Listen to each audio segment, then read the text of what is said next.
지난번 말씀을 이어가겠습니다. 바울이 고린도로 원래 가기로 마음을 가졌었죠. 그런데 가지 못하는 상황이 생겼습니다. 근데 거기에 대해서 고린도 교회 사람들이 많은 오해를 하고, 고의적인 오해죠. 여러분, 오해라는 것은 안 할 수도 있는데 오해를 하기로 작정을 하면 그것은 굉장히 큰 문제가 되고 사건이 됩니다. 그래서 고린도 교회에 이 바울의 리더십에 대해서 만족하지 못하고, 바울과 이렇게 보면 대치점에 있는 사람들이 바울이 고린도로 오기로 했다가 오지 않은 것에 대해서 굉장히 많은 말들을 만들어냈습니다. 그래서 바울은 그 오해를 풀기 위해서 우리 지난번 말씀을 보면 자세하게 자기가 왜 안 가게 됐는지를 설명합니다. 그가 약속을 미룬 이유가 무엇입니까? 이거 누가 봐도 약속을 안 지킨 것과 마찬가지입니다. 하지만 바울이 약속을 안 지킨 것은 다른 이유에서가 아니라 경솔함이 아니라는 거예요. 내가 경솔해서 약속한 다음에 안 지킨 것이 아니라 내가 하는 모든 것들이 하나님께 예가 되기 때문에, 그러니까 단순히 이것은 내가 마음이 변하고의 문제가 아니라 하나님의 인도하심을 따라가는 가운데 정한 문제라고 얘기를 합니다. 그러면서 오늘 말씀에는, 그리고 또 오늘 2장에 있는 이 말씀은 내가 눈물로 너에게 편지를 쓴 것까지 이야기하면서 그 모든 이유가 넘치는 사랑 때문이었다라고 말하고 있습니다. 다 이유가 있다라는 거죠. 그냥 내가 경솔해서 나빠서 부족한 사람이라서 말을 막 바꾸는 사람이어서가 아니라, 바울은 자기가 한 모든 것에는 분명한 이유가 있다라고 말합니다. 자, 여러분은 이유가 없으십니까? 왜 웃으십니까? 이유 없이 웃는 사람들 우리가 뭐라 그러죠? 바보라고 그러죠? 여러분 왜 갑자기 웃으십니까? 의심스럽지 않습니까?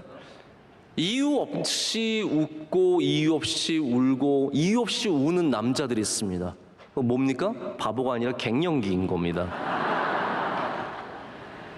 다 이유가 있다라는 거예요. 이해하면, 이유를 알면 우리는 용서할 수 있는 마음이, 에티켓을, 그 아이를 너그럽게 봐줄 수 있는 마음이 생기는 겁니다. 아이들의 실수 가운데는 그런 모습들이 있다는 거죠. 제가 오래전에 읽은 책에는 아이들이 왜 반복 행동을 하느냐에 대한 설명이 나와 있었는데 저에게 굉장히 도움이 되었어요. 제가 아이를 낳기도 전에 읽은 책이었는데, 그 책을 보면은 아이들이 반복 행동을 하는 것은 다 아이들이 무엇인가를 배워가는 과정이라는 거예요. 문을 열었다 닫았다, 냉장고 문을 열었다 닫았다, 물건을 떨어뜨리고 계속 떨어뜨리면서, 우리 어른들은 한 5번 떨어뜨리면 재미가 없어지잖아요. 애들은 100번을 떨어뜨려도 까르르 웃습니다. 깎고 하면 까르르 웃고, 그거를 10번 해줬는데 웃고 있으면 얘가 정상인가라는 생각이 드는데, 애들은 10번 해도 100번 해도 웃는 것은 다 그것을 통해서 무엇인가를 인지하고 배워가는 거래요. 이유를 아니까 우리는 그것이 너그럽게 볼 수 있고 견뎌줄 수 있고 참아줄 수 있는 것이 됩니다. 우리의 삶 속에 있는 많은 결정들, 여러분들과 제가 내리는 결정들은 대부분 이유가 있습니다. 때로는 즐거워서, 좋아서. 왜 이렇게 손해보고 사세요? 좋아서요. 왜 이렇게 즐거우세요? 좋아서요. 또 우리가 행복해지려고 결정을 내리고, 또 어떤 사람들은 돈을 많이 벌려고, 높아지려고 결정을 내립니다. 그럼 우리 그리스도인들은 어떤 이유로 결정을 내리나요? 여러분들은 어떠한 이유로 여기 사시고 이렇게 일하시고 어떤 상황에서 여러분들이 내는 결정을 계속해서 반복해서 하십니까? 우리 대부분의 그리스도인들은 예수님을 믿기 때문에 내리는 결정이 있습니다. 할렐루야. 예수님을 믿기 때문에 내리는 결정이 있어야 그리스도인입니다. 이유가 있다라는 거예요. 우린 그냥 단순히 돈을 많이 벌고자, 더 유명해지고자, 더 힘 있는 사람이 되고자가 아니라, 우리 그리스도인에겐 조금 다른 이유가 있습니다. 우린 주님의 영광을 위해서, 주님 주신 사명이 있기 때문에, 우리는 낮아지기 위해서, 섬기기 위해서, 그리고 사랑하기 때문에 그런 이유를 갖고 살아가게 됩니다. 바울도 오늘 그렇기 때문에 자신이 이렇게 한 이유가 있다라는 거예요. 내가 왜 고린도 교회 안 갔습니까? 내가 왜 당신들을 근심하게 하는 것이 아니라 기쁘게 하려고 왜 고린도 교회를 가지 않았습니까? 내가 왜 눈물과 근심 가운데 편지를 쓰고 여러분을 위해서 이렇게 고심하며 삽니까? 거기 이유가 있대요. 그 이유가 무엇입니까? 여러분을 사랑하기 때문에, 넘치는 사랑 때문이라고 말하고 있습니다.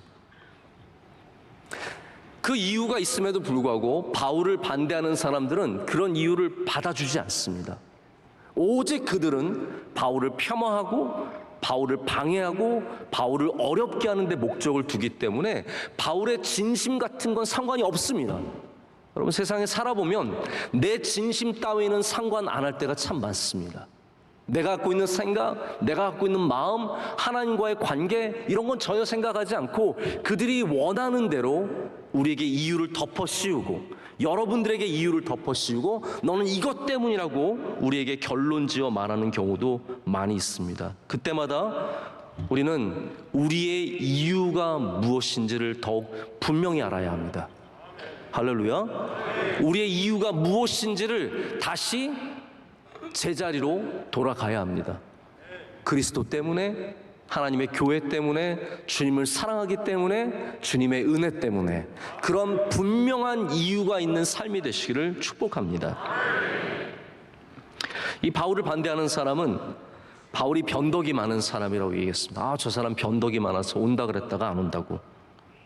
그의 리더십이 항상 작고 큰 문제 속에서 계속해서 바울의 리더십을 어렵게 하고 나쁜 소식들을 퍼뜨리고 확산시키고 음해하는 일을 계속해서 해왔습니다.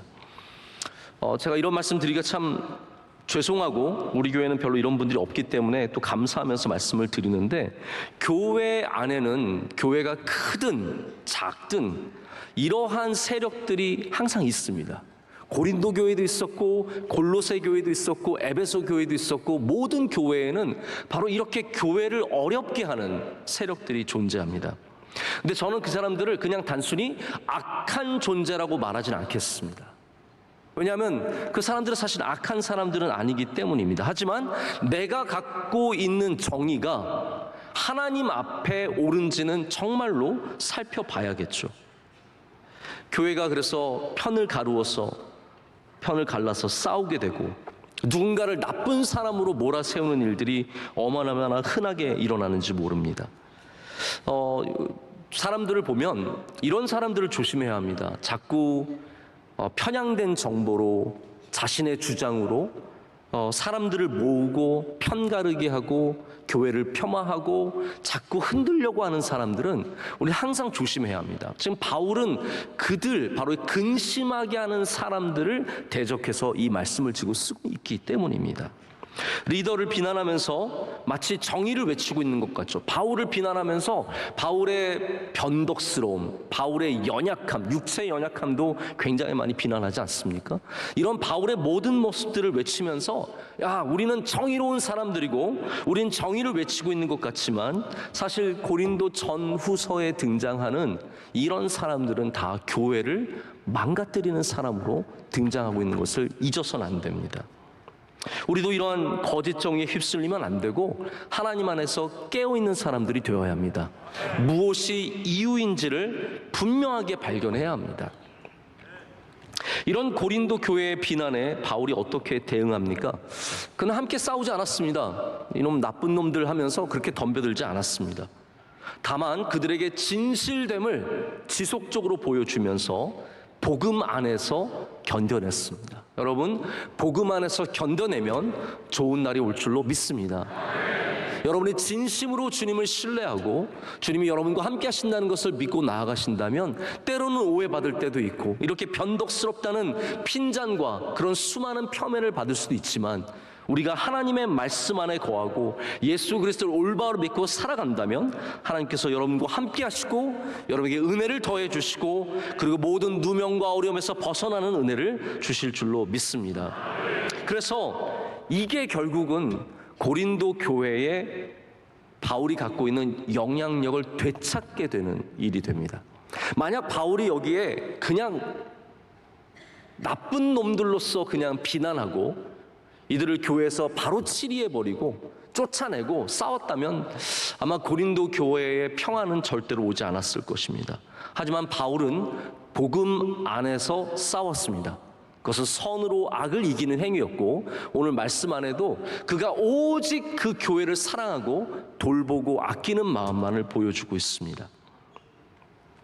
그러면 바울이 어떻게 사랑으로 했는지 우리가 본문 안에서 세 가지만 좀 찾아보기를 원합니다.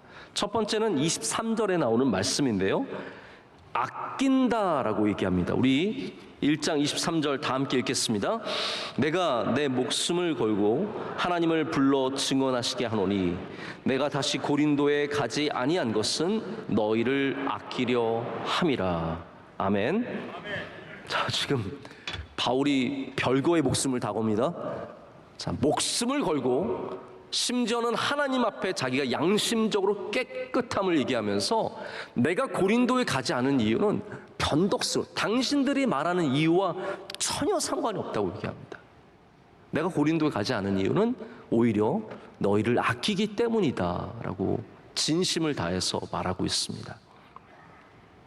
여러분, 누가 사람을 아낍니까? 우리 어제 마태복음 18장 말씀 나눴는데요, 하나님께서 한 영혼을 아끼시고, 할렐루야, 예수님께서 사람을 참 아끼시는 것을 우리는 성경에서 발견하게 됩니다.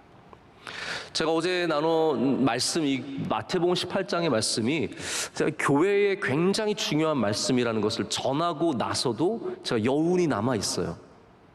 여러분들은 완전히 또 새로운 날을 살아가시겠지만 저는 어제 전한 새벽의 말씀이 계속해서 저에게 여운으로 남아 있습니다.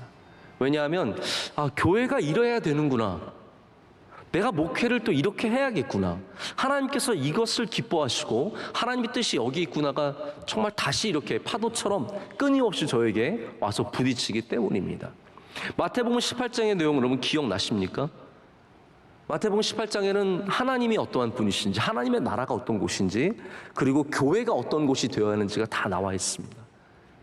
예수님이 사람을 얼마나 사랑하시고 아끼셨는지 다 나와 있죠. 그래서 예수님은 어린아이를 아끼셨습니다. 심지어는 죄인도 아끼셨습니다. 죄인을 쉽게 버리지 않으셨습니다.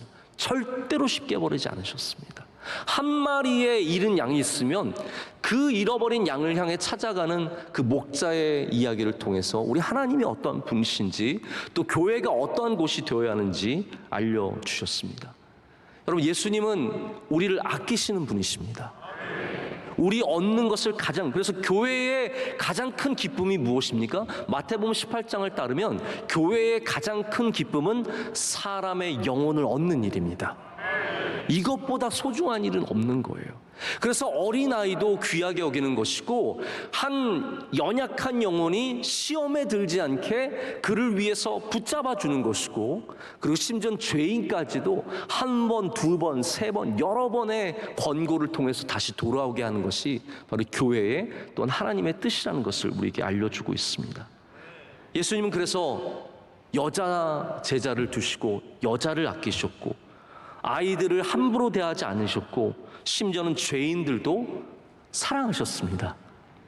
이것이 예수님이 우리에게 보여주시는 아낌의 모습입니다. 자, 그래서 바울도 이걸 닮은 거예요. 바울이 왜 고린도 교회를 아꼈습니까? 혹시 고린도 교회에서 돈을 많이 가져다 모아 주어서 아꼈습니까? 절대로 그런 문제가 아니라는 거예요. 바울은 고린도 교회에 있는 그 모든 영혼들을 아꼈습니다. 잘 되기를 바랬습니다. 복 받기를 바랬고, 그렇기 때문에 안 해도 되는 이 일을 다 하는 거예요. 여러분, 목사가 해야 되는 일들도 많이 있지만 안 해도 되는 일이 있어요. 여러분, 그럼 저는 안 해도 되는 일을 왜 하는지 아십니까? 교회를 사랑하기 때문에 하는 겁니다. 성도들을 사랑하기 때문에 하는 겁니다. 왜 안 해도 되는 일을 할까요? 여러분, 가정에서 자녀들을 사랑하면 안 해도 되는 일을 하잖아요. 우리가 옛날에 부부들 결혼하기 전에 교제할 때는 안 해도 되는 일을 했잖아요. 지금은 안 해도 되는 일 절대로 안 하죠.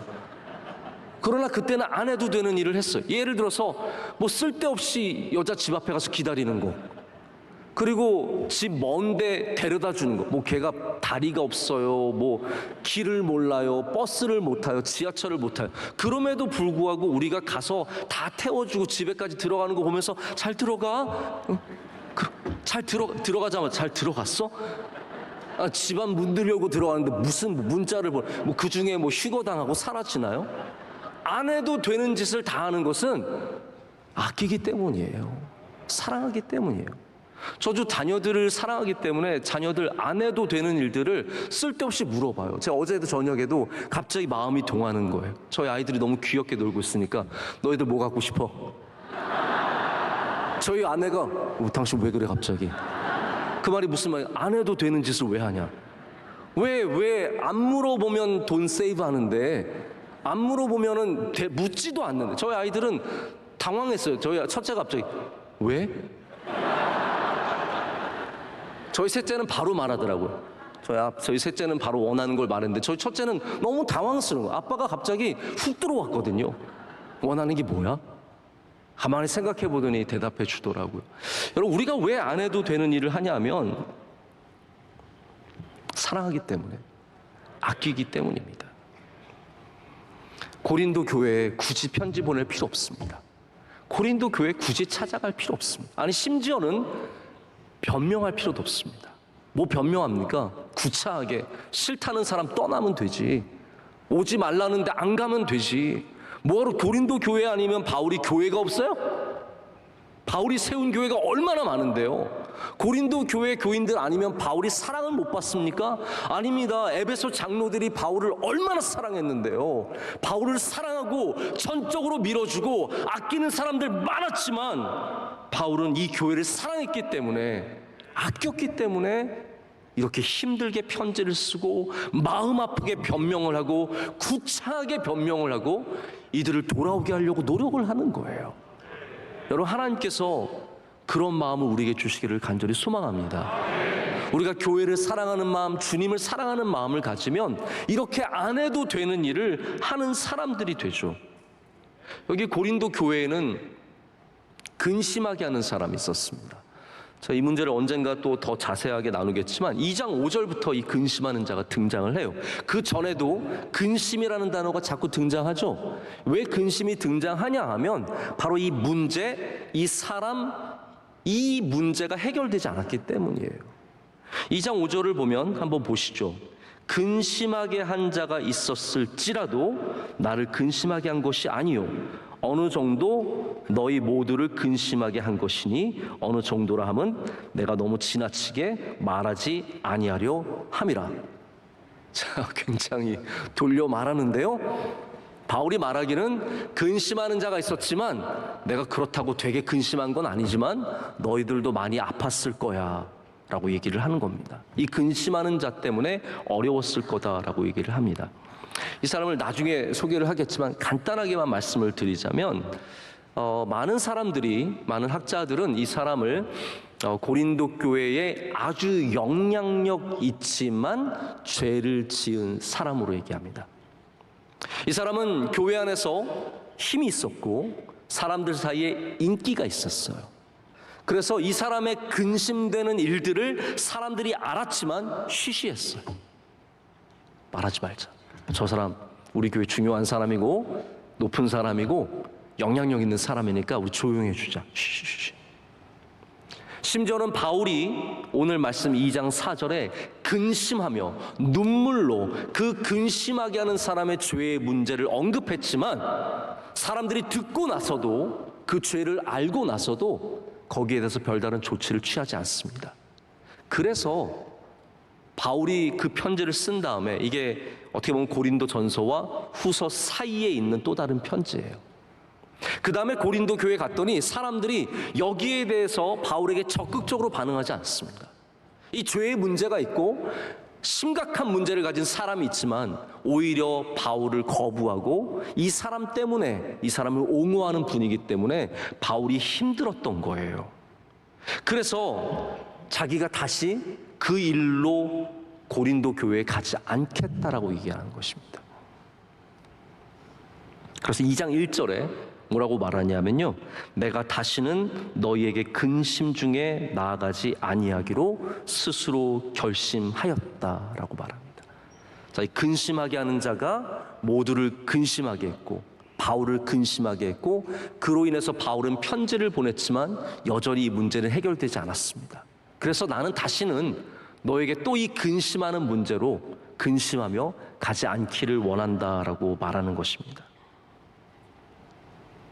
바울은 다시 말씀드리지만 고린도 교회를 사랑했기 때문에 때로는 껄끄러운 일들이 있고 불편한 일들이 있고 가슴 아픈 일들이 있고 오해로 인해서 마음도 많이 아프지만 그 교회가 건강해지기를 원하는 마음으로 편지를 쓰고 기도하고 그들을 사모하는 마음으로 지켜보게 됩니다. 제가 다시 어떻게 드린 말씀을 좀 언급을 하자면, 교회에 죄인이 있으면 예수님께서 어떻게 하라고 하셨나요? 마태복음 18장을 보면 가서 조용히 먼저 그 사람에게 얘기하라고 했습니다. 남들에게 떠벌리지 말고 그 사람에게 찾아가서 얘기하는데, 만약에 그 사람이 그것을 듣고 돌아오면 형제를 얻은 것이다 라고 말씀하십니다. 그런데 그때 듣지 않으면 증인들을 데려가서 그 사람에게 문제를 확인시켜주고 회개하는 기회를 줘요. 그런데도 듣지 않으면 그 다음에는 교회의 권위로서 치리를 하라고 말씀하십니다. 그런데도 듣지 않으면 어떻게 합니까? 이방인과 세리처럼 아예 상종하지도 말라, 딱 끊어버리라고 말씀하십니다.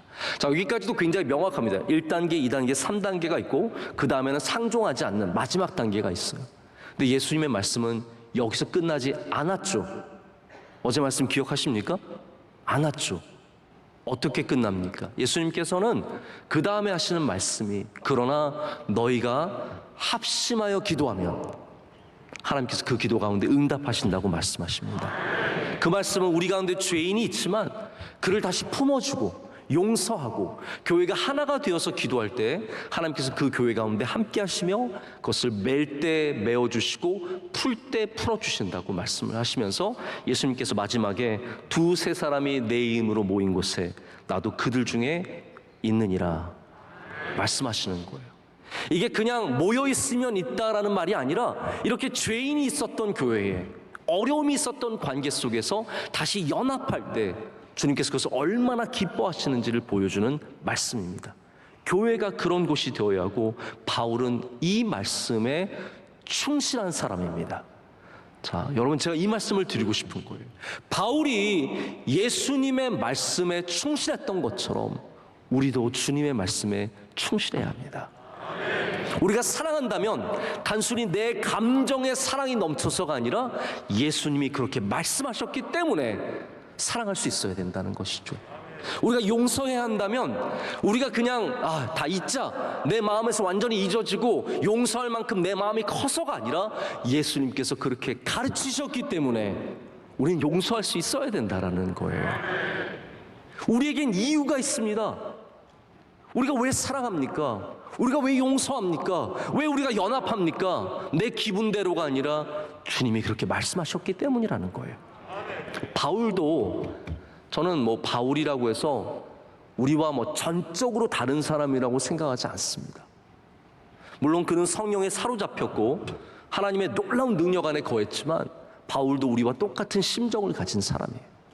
그래서 성경에는 보면은 바울이 좀 짜증내는 말씀도 이야기도 나오고, 바울이 문제가 생기는 이야기도 나오고, 바울의 성숙하지 않은 성품들도 다 묻어 나와요. 그게 성경의 이야기입니다.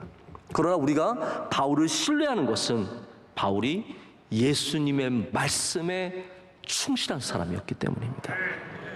그도 성품이 부족했고 때로는 마음이 동하지 않았지만 이렇게 사랑하고 이해하고 품어주는 모습을 갖고 있습니다.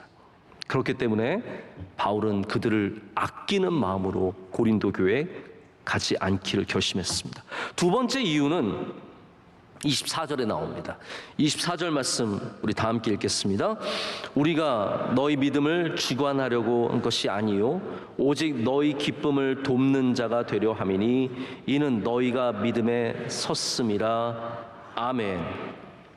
참 이 말씀이 귀한 말씀인데요, 바울은 자, 첫 번째는 아끼기 때문이라고 말씀을 드렸고요. 두 번째는 이겁니다. 도우려고 하고 있기 때문입니다. 돕기를 원했기 때문입니다.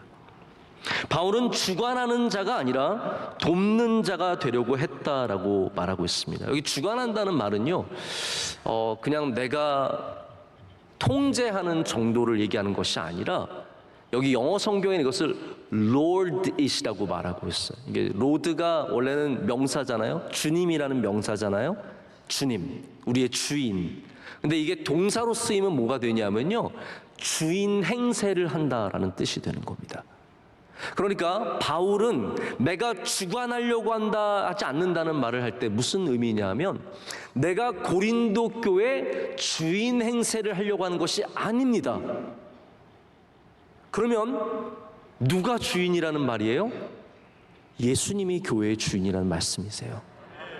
내가 주관하지 않는 이유는, 내가 거기 가서 이래라 저래라 이렇게 해라 저렇게 해라라고 하지 않는 것은, 심지어는 죄인이 있고 문제가 있어도 너에게 이래라 저래라 하지 않는 것은, 이 교회의 주인은 예수 그리스도이기 때문이라는 거예요. 자기는 그래서 주관하는 것이 아니라, 롤디시 아니라 뭐라고요? 섬기고 도우려고 하고 있다라고 말하고 있습니다. 저는 이 말씀 정말 귀한 말씀이라고 생각을 합니다. 자, 아까도 말씀드렸지만 바울은 안 해도 되는 일을 하고 있어요. 그걸 우리가 조금 나쁘게 표현하자면 그게 뭐냐면 참견하는 거예요. 참견. 참견하기 좋아하는 사람들이 있습니다. 저희도 이제 바깥에 다녀보면 괜히 참견하시는 분들이 있어요. 뭐 아이를 키우다 보면 특별히 여러분들 그런 분들 만나실 텐데, 아이 젖 먹이고 있으면 어떤 아줌마가 와서 그렇게 먹이면 안 돼요. 죽어버려요. 그러면서 이렇게 먹여야 한다고. 그리고 뭘 먹이고 있으면 요즘에 그런 거 먹이면 안 되는데, 그러면서 이런 걸 먹여야 된다. 뭐 예를 들어서 아기를 뭐 이렇게 뭐 씻어주고 있으면 요즘 애는 막 키워야 돼요. 그리고 또 아기를 안 씻어주면 아기는 잘 씻어야죠. 누구 장단에 놀아놓으라고요? 네. 참견하는 사람들이 많이 있습니다. 바울은 사실 어떻게 보면 나쁘게 보면 고린도 교회에 참견하고 있는 것처럼 보입니다. 근데 그 일이 바울이 고린도 교회를 마치 자기의 소유로 느끼고 내가 세우고 내가 다스리고 내 사람이라고 생각했기 때문이 아니라, 바울의 진정한 마음은 이들을 돕고 싶은 마음인 겁니다. 다시 말해서 좀 쉽게 말하자면 고린도 교회 교인들이 잘 되기를 바라는 마음으로, 그리스도의 마음으로 그들을 돕고 있다는 것을 보게 됩니다. 물론 고린도 교회는 바울에게 어느 정도 도움이 된 교회가 분명합니다. 바울이 어려울 때 고린도 교회가 돈을 모아서 바울에게 연보를 보내기도 하고, 또 이게 고린도 교회에 들려서 바울은 마음에 먹기를 예루살렘에 가면서 고린도 교회에 들려서 거기서 이렇게 만들어낸 연보로, 헌금으로 예루살렘 교회를 돕고자 하는 마음도 있었어. 그 정도로 고린도 교회는 바울의 좋은 파트너가 되었습니다. 하지만 그럼에도 불구하고 바울은 고린도 교회의 주인이라고 자기를 생각하지 않았습니다. 오직 주님만이 주인이라고 생각했고 자기를 돕기를 원하는 마음만 있었습니다. 근데 여러분, 이 돕는다는 표현이 절대로 우리가 쉽게 생각하는 표현이 되어서는 안 됩니다. 돕는다는 것을 여러분 귀하게 여기셔야 돼요. 여러분들도 도우시는 분 되시기를 축복합니다. 이 돕는다는 표현이 얼마나 중요한 표현이냐면요, 성령님을 우리가 뭐라고 부르나요? 보혜사라고 부릅니다. 보혜사, 카운셀러라고 부르죠. 카운셀러. 보혜사는 어떠한 의미입니까? 우리를 도우시는 분이라는 뜻이에요. 그래서 돕는다는 것이 그냥 손 많이 필요하고 그런 데 가서 그냥 내가 같이 무나 써는 그러한 돕는 것을 말하는 게 절대로 아닙니다. 성경에는 이런 돕는다는 표현을 굉장히 중요하게 여길 때가 많아요. 하나님께서 남녀를 창조하시고 그들을 맺어주시면서 여자를 돕는 배필이라고 말씀하셨어요. 여러분 기억나십니까? 창세기 보면 돕는 배필이래요. 그런데 그 돕는다는 단어는 어떤 의미냐면 하나님께서 사람을 도우실 때 쓰는 돕는다는 표현이에요. 그렇기 때문에 돕는다고 해서 허드렛 일 하라고 여자를 붙여주신 것이 아니라 하나님처럼 남자들을 도우도록 여자들을 붙여주셨다는 뜻이에요. 그래서 충격적이시죠, 여러분? 네. 이게 그래서 굉장히 중요한 단어라는 거예요. 그래서 성경 안에서 돕는 것은 아름다운 것이며 귀한 것이며 선한 것이며 하나님의 능력이 나타나는 일입니다. 도우신 여러분 되시길 축복합니다. 그래서 어디에 일이 있을 때 가서 돕는 분이 되시면 여러분은 성령의 부르심에 받아 합당한 일을 하는 사람이 됩니다. 돕는 일이 교회 안에서 얼마나 많이 필요한지 모릅니다. 제가 교회를 섬겨보니까 교회를 잘 돕는 분 없이는 우리가 아무것도 할 수 없겠다라는 생각이 들었어요. 이번에도 저희가 앞으로 6월 말에 굉장히 중요한 행사가 있어요. 우리 교회에서 이 군종 탄생 50주년인가? 원로 목사님께서 이게 군선교연합회 회장이시잖아요. 이사장이시잖아요. 그래서 저희 교회에서 50주년 희년이라서 굉장히 중요한 행사인데 저희 교회에서 그 행사를 갖게 됩니다. 굉장히 아름답고 중요하고 또 하나님께서 기뻐 받으신 예배가 될 줄로 믿습니다. 자, 그런데 제가 그 행사를 이렇게 보니까 도움 없이는 절대로 준비할 수가 없어요. 우리 교회 남선교회, 여선교회, 목회자들, 안수집사님들, 장로님들, 권사님들 이런 분들의 도움 없이는 저희가 절대로 그걸 준비할 수가 없겠더라고요. 창립기념주일도 마찬가지고 모든 교회 일들이 마찬가지입니다. 여러분 돕는 여러분들이 하나님의 일을 하고 있습니다. 하고 있는 것입니다. 내가 주관하고 내가 다스려야 하나님의 일을 한다고 생각하는 분도 있어요. 내가 제일 높은 사람이 되어야 내가 하나님의 일을 잘한다는 생각을 가지는 분들도 있습니다. 여러분 교회는 절대로 그런 곳이 아닙니다. 교회는 작은 일 하나만 도와도 여러분이 하나님의 일에 참여하는 줄로 믿습니다. 바울은 그러한 마음으로 내가 너희 교회를 안 가는 것도 너희를 돕기 위해서고 가는 것도 너희를 돕기 위해서 주관하는 자가 아니라는 것을 명확하게 하고 있습니다. 저도 당연히 여러분 그런 오해도 하시지 않겠지만 저는 명성교회를 주관하는 자로 여기 서 있지 않습니다. 저는 하나님 맡겨주신 일들을 열심히 종으로서 그 일들을 열심히 감당할 때 하나님께서 우리를 통해서 저를 통해서 또한 영광 받으실 줄로 믿습니다. 마지막 세 번째는 바로 오늘 제목이 되는 것처럼 사랑 때문입니다. 2장 4절 말씀 우리 다 함께 한 목소리로 읽겠습니다. 내가 마음에 큰 눌림과 걱정이 있어 많은 눈물로 너에게 썼노니 이는 너희로 근심하게 하려 한 것이 아니요 오직 내가 너희를 향하여 넘치는 사랑이 있음을 너희로 알게 하려 함이라. 아멘. 자 보십시오. 바울이 고린도 교회에 가지 않은 것도 이유가 있고 바울이 편지를 쓴 것도 이유가 있고 그리고 그 편지 때문에 마음이 불편하고 힘든 그들을 위해서 다시 근심 중에 가지 않기로 한 것도 이유가 있습니다. 이 모든 이유가 무엇이라고요? 넘치는 사랑 때문이라고 말하고 있습니다. 여러분 바울은 고린도 교회 문제 때문에 마음이 눌렸었어요. 그래서 눌렸다고 하잖아요. 눈물이 났대요. 얼마나 이게 근심하게 했으면 눈물이 났겠습니까? 그래서 편지까지 쓰게 됐습니다. 저도 가끔 어떤 일들을 당하면서 마음이 눌릴 때가 있더라고요.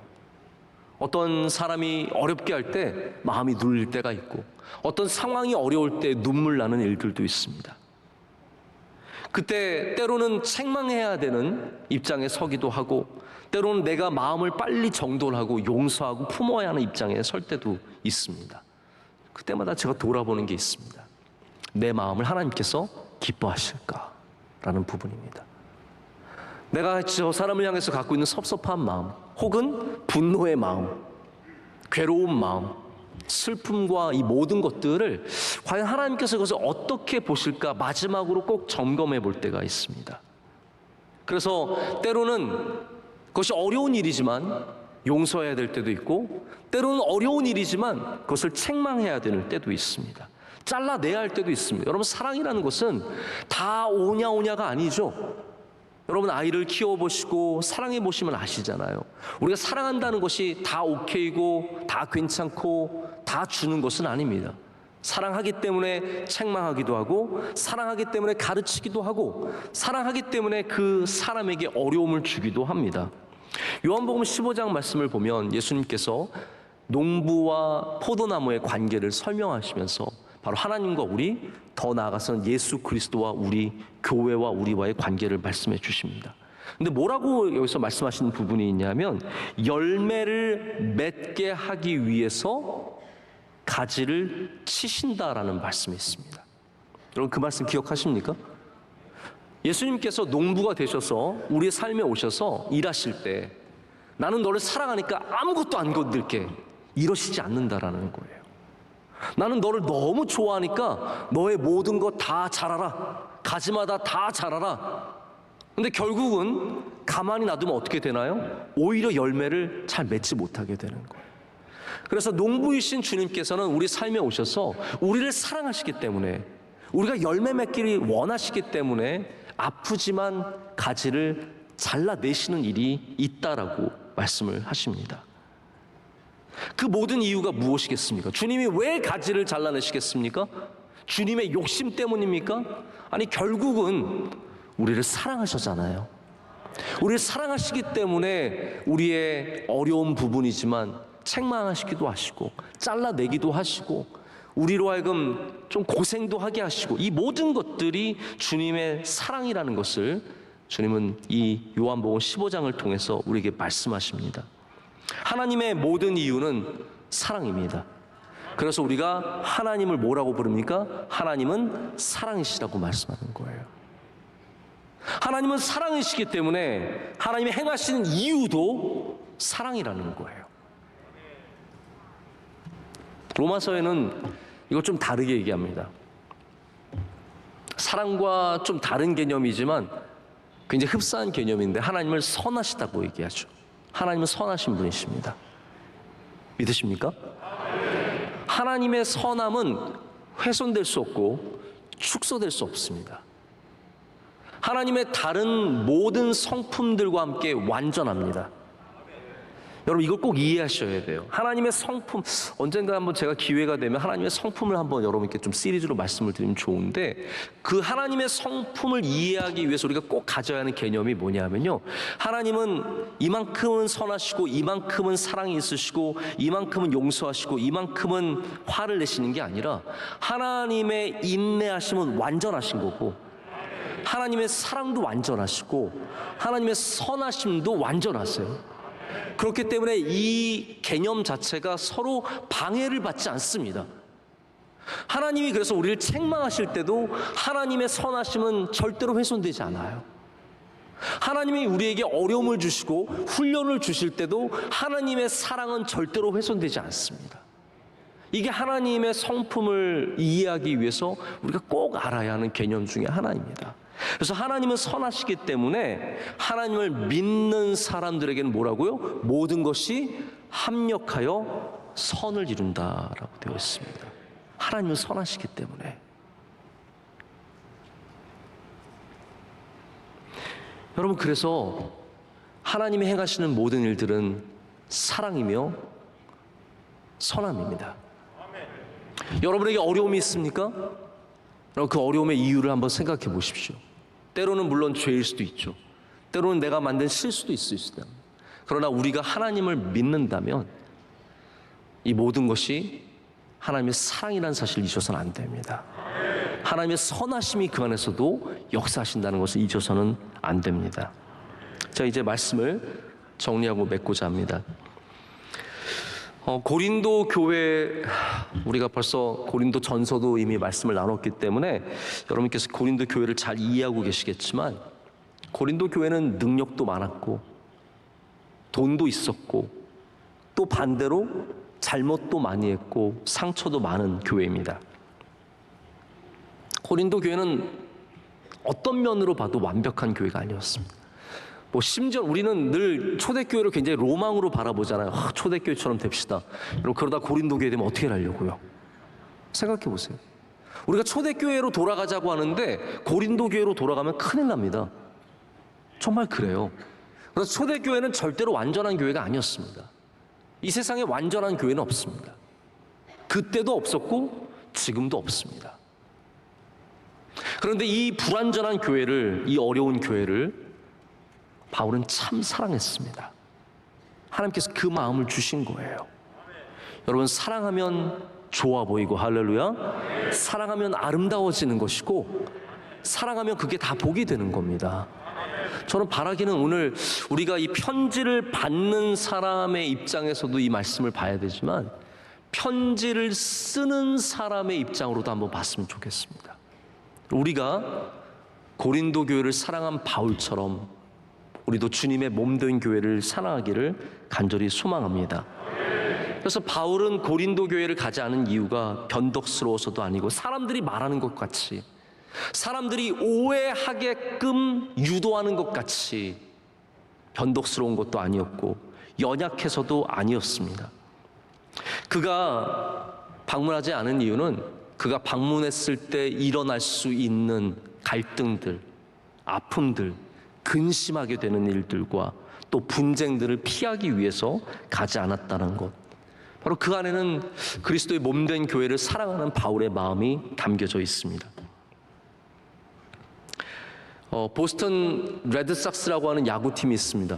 자, 예전엔 저도 야구를 좀 즐겨봤는데 요즘에는 우리나라 선수들이 좀 뜸해요. 네, 옛날에는 좀 잘하는 선수들이 있어서 보는 재미가 있었는데 요즘에는 잘 이렇게 볼 기회가 없더라고요. 보스턴 레드삭스는 미국의 명문 중의 명문 구단입니다. 거기에서 굉장히 활약했던 존 올루드라고 하는 선수가 있습니다. 이 존 올루드는 딸이 있었는데 딸이 유전적인 희귀 질병을 앓고 있었습니다. 하루는 이 어린 갓 태어난 아이, 얼마 되지 않은 아이가 병원에서 의사의 진료를 받다가 큰 어려움이 생겨서 급하게 주사 바늘을 몇 개를 꼽아야 하는 그런 상황이 생겼습니다. 이 존 올루드라는 선수가 딸의 손을 꼭 붙잡고 있는데 딸이 아빠를 바라보면서 막 울기 시작합니다. 근데 이 존 올루드라는 사람, 믿음 있는 사람, 아주 좋은 크리스천인데 말하기를 마치 자기를 보면서 얘기를 하고 있었던 것 같다. 아빠, 나에게 무슨 일이 일어나고 있는 거야? 왜 사람들이 나를 이렇게 괴롭혀?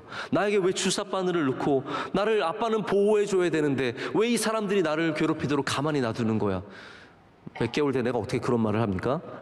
그런데 그렇게 말하는 것처럼 느껴졌다는 거예요. 이 바늘로 날 찌르게 가만히 놔둘 거예요, 아빠? 나를 사랑한다고 하면서 어떻게 나에게 이렇게 할 수 있게 해주세요? 그렇게 말을 하는 것 같았는데 그 아빠는, 이 존 올루드는 그런 아이의 눈빛을 보면서 해줄 수 있는 말이 딱 하나밖에 없었다고 합니다.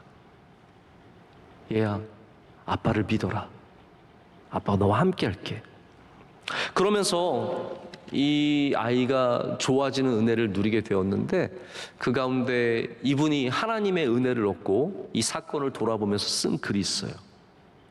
때로 우리가 고통과 고난을 당할 때 우리는 하나님을 바라보면서 하나님, 이건 말이 안 되잖아요. 어떻게 나에게 이런 일이 있을 수 있어요? 하나님, 이 어려울 때 하나님은 다 하실 수 있는 분이시니까 저를 도와주실 수 있잖아요. 그렇게 말할 때 하나님은 분명히 이렇게 말씀하실 거라고 생각한다는 거죠. 내가 왜 이렇게 하는지 너에게 다 말해줄 수도, 네가 다 이해할 수도 없지만 너는 나를 믿어야 한다. 너는 나를 신뢰해야 한다. 라고 말하실 것이다. 라고 이분이 고백하며 간증을 쓴 글이 있습니다. 여러분, 우리 삶의 고린도 교회 이야기를 좀 떠나서 우리 삶에도 수많은 아픔들과 갈등들과 어려움들과 우리가 예상하지 못한 일들과 또 우리가 원치 않은 일들이 생기죠. 그때마다 제가 여러분이 꼭 기억하기를 원하는 것이 있습니다.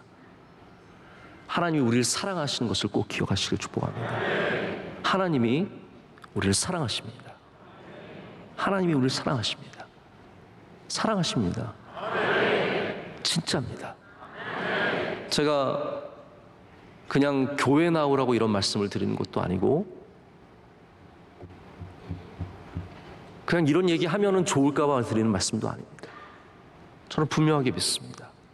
하나님께서 우리를 사랑하십니다. 여러분을 사랑하십니다.